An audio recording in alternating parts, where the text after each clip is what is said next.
Good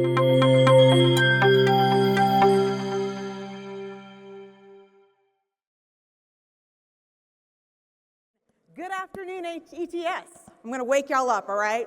We're going to talk about customers, and we're going to talk about customer engagement. It's great to be home in my home state of Texas. For many of you that don't know, I left Texas in 2018. I moved up to New England to accept a job as an executive at a utility, but it's always good to be home. There's no place like home. Click my heels together. As a native Texan living in New England, whether you're in a small hill country town or a large city on the East Coast, one thing's clear. The grid is changing. Customers' needs are changing.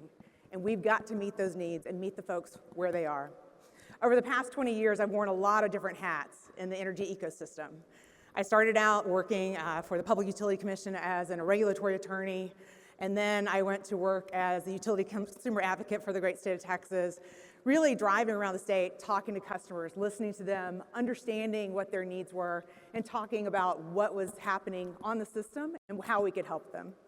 So, and then, as I mentioned, I moved up to New England, where I worked on the decarbonization policy for one of the largest utilities in the Northeast. So today, I'm in another hat. It sounds like I can't hold a job down. Right now, I'm the president and CEO of the Smart Electric Power Alliance, and I could not be happier in the work that I do on behalf of my members. We're a 501c3 nonprofit organization, member-centric and mission-driven. And it's all about really thinking about those actual solutions to a clean energy transition. I've heard from a number of my board members and a number of my members over the past 2 days, and it's really been inspiring to hear the work that they're doing, which I get to hear, luckily, every day of my career and every day that I'm working on behalf of SEPA. So our mission is really to work at the intersection of technology, policy, and programs, to really identify and share solutions. Because a lot of us are working in the space and we want to know what other folks are doing and how can we help and what can we learn and what can we share. And that's really the work that we're doing at SEPA. To support our mission, we have 3 strategic priorities, what I like to call our 3 Gs: grid, growth, globe. The grid is the backbone of the system. It's where everything is coming online. It's the distribution system, it's the transmission system. It's everything that's impacting our grid on the daily. Growth. We've all heard about AI and data centers and infrastructure and everything that's coming. Electrification of homes, electrification of cars, electrification of heating. The growth is really coming at us fast. We haven't seen load growth like this since the advent of the air conditioning. So for us, it's really focused on what is happening in that growth space and what we can do as an organization to help our members understand it. And finally, globe. This is actually a new area for us, which I'm really excited about. Every year we take a group of executives around the world to a country to listen and learn from them. And that's where the impact's going to happen. Because we know we can't do it as one country sitting here thinking about clean energy. We have to connect the dots with other countries. We have to take the solutions that they're working on the daily and to take the solutions that we are as well and share them and connect the dots. So that's an area that we're very excited about progressing in the coming years. So stay tuned for that. I'll say that we're a really unique organization because we sit at the intersection of an incredible and diverse membership. We're working collectively with all the utility business models. So we have investor-owned utilities, public power, and cooperatives, about 700 of those. We also have a lot of technology companies. So think of the Schneiders, the Amazons, the energy hubs, and the like. And even Anterix, one of my members is here today. Like, we're working with them. But not only that, we're also working with state utility commissioners. So about 90% of the utility commissioners' offices are members of SEPA. And we have about 50% of the utility consumer advocates that are members of SEPA as well, which again, having worked as a commission and worked as an advocate, it's great to see my friends and family as part of my membership that I can really outreach and help with those solutions. So what do? We collaborate, we convene, we bring those stakeholders together to have the tough conversations, to talk about the challenges at hand. We educate our members and our policymakers, our regulators, and our partners. And we share those innovative solutions. It's really an honor to serve these 1,000+ members on a daily basis. I've been at the helm for about 2.5 years now, and it just feels like the culmination of everything I've worked on to do this, to work with my members. And we have to work on this together, and I mean together as an organization, with the 1,000 members that we have across the nation and around the world, It's really trying to focus on those solutions and those innovations so we can really effectively effectuate the clean energy transition. We bring everyone to the table because if we're going to realize the potential of a clean energy transition, we need everyone in the room, in the mix, and in the plan. And at the center of the movement, utilities, the pace setters of progress. Because we know one thing for certain, utilities are the heart of the clean energy transition. Their ability to reduce emissions and enhance resilience and meet the ever-changing need of customers is going to determine how successfully we move forward. So let's be clear. The clean energy transition is no longer a future that we're preparing for. It's the present that we're living in right now. We're electrifying everything from heat to transportation, the AI and data centers that are expanding at warp speed. Again, we keep hearing about that every day in this industry. Weather events are growing more and more intense and more frequent. Traditional power plants are retiring, and infrastructure is struggling to keep up. And while solar and wind are deploying and surging rapidly, so is variability. While we are no longer managing a grid built around predictability, we're managing a living, breathing, highly distributed system. This isn't just a technical problem. This is a design problem, a trust problem, a people problem. And that's where you come in. Because the next generation of consumer engagement, it's not just a phrase, it's a call to action. It's a strategic imperative to redefine how we think about the utility-customer relationship. It calls for a fundamental shift in how the industry views and interacts with energy users, empowering participants in a modernized grid. Historically, that relationship was transactional. You paid your bill, your lights came on. But now, customers have the potential to be active participants, and we've heard about that over the past 2 days. And that's how we have to power our communities with these active participants. From rooftop solar to EVs to home batteries, smart thermostats, customers are not just consuming energy, they're producing it and managing it. And if we can unlock that potential, if we can truly partner with customers, we have the chance to build a grid that is cleaner, cheaper, and more resilient, and more responsive than ever before. And SEPA's members are uniquely positioned and are already working to lead this evolution, to integrate customers as active contributors to a clean, affordable, and resilient electricity system for all. So let me take you back to a time when I was the Texas Utility Consumer Advocate. As I like to say, once a consumer advocate, always a consumer advocate. I spent a lot of long days and a lot of miles driving in my truck across the great state of Texas and just visiting with communities, visiting with people, talking to them about their electric bills, talking to them about weatherization, energy efficiency, and really helping explain to them the retail choice market, how the powertochoose.org website could be shopped, how they could find energy to power their homes and their lives.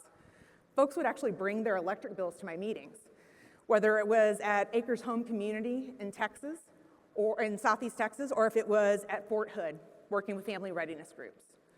They were really interested and wanted to learn more and wanted to understand how they could save money for their families, for the groceries, for their medications, for all the things that they needed in their lives.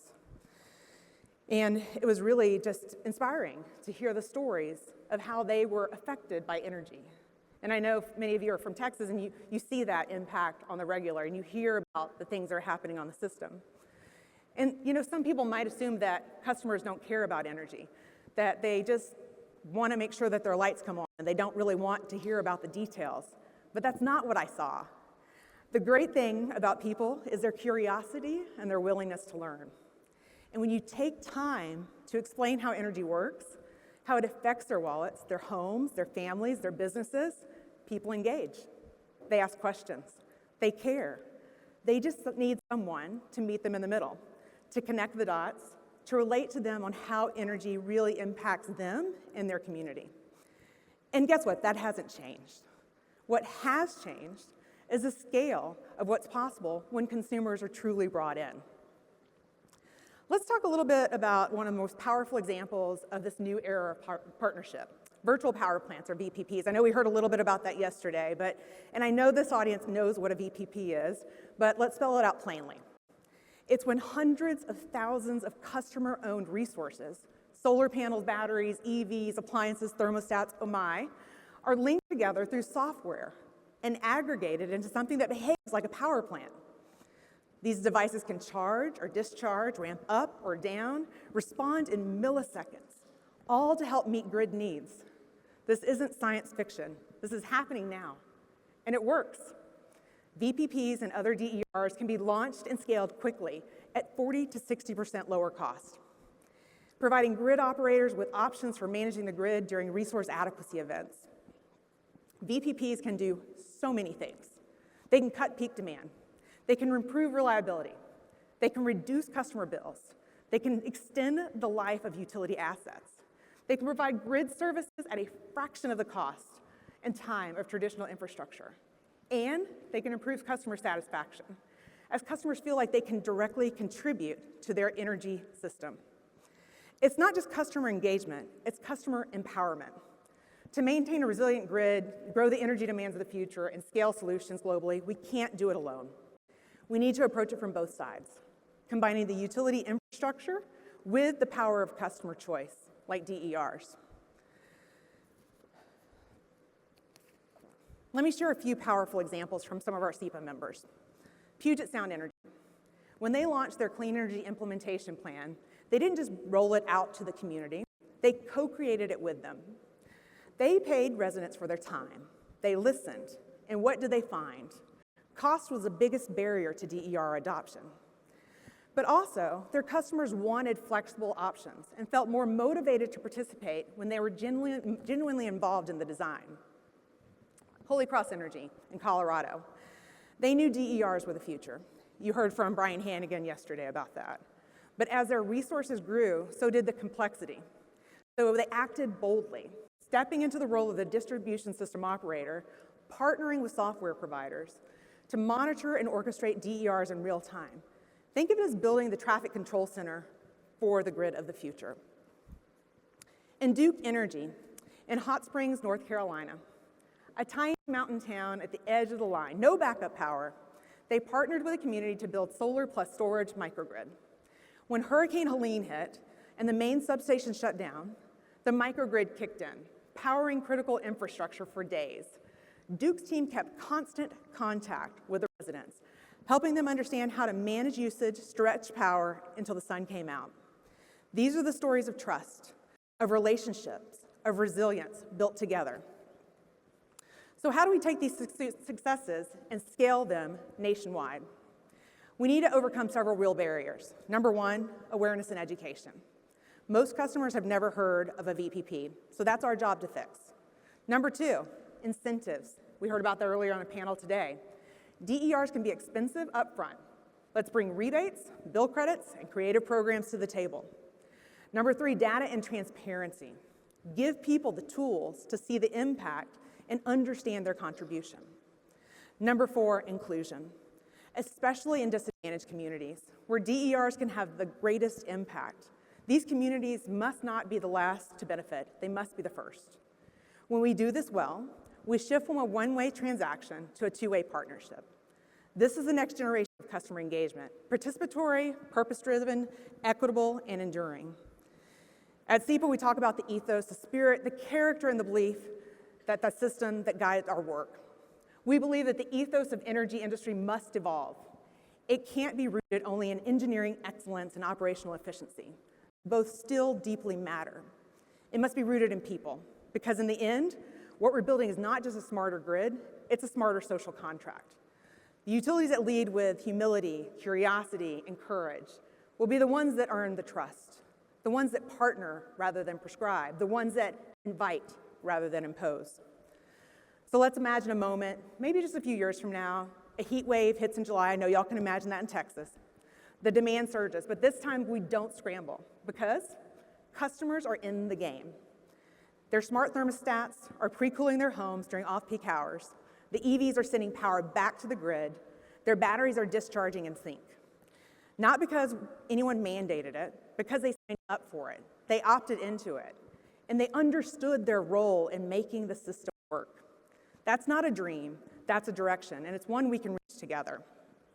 So here's my invitation to all of you.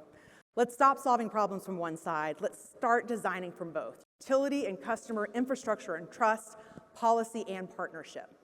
Let's scale the power of VPPs and DERs. Let's rewrite the rules of engagement for a cleaner, more resilient energy future. And most of all, let's keep people, real people, at the heart of everything that we do. We at SEPA are here with you, we see you, and we hope you see yourselves in our mission. And we've only just scratched the surface here today. So if you want to have more information, please go to our website, sepapower.org. We have a number of resources, including our recently released Decoding DERMS, 50 States of VPPs. We just did a Q1 overview of all the things that are happening across the nation as it relates to VPPs, Pennsylvania's resilient microgrids, and AI for transportation electrification, just to name a few. And you can join us in Vegas in September for RE+. It is the largest clean energy trade show in North America, so join us and 40,000 of our closest friends, or see us at one of the 13 other domestic events that we have around the US, or our 8 international events. Or join us at one of our upcoming executive summits, Energy Evolution Summit, Edison Congress, Fortnightly Innovators that's happening in October.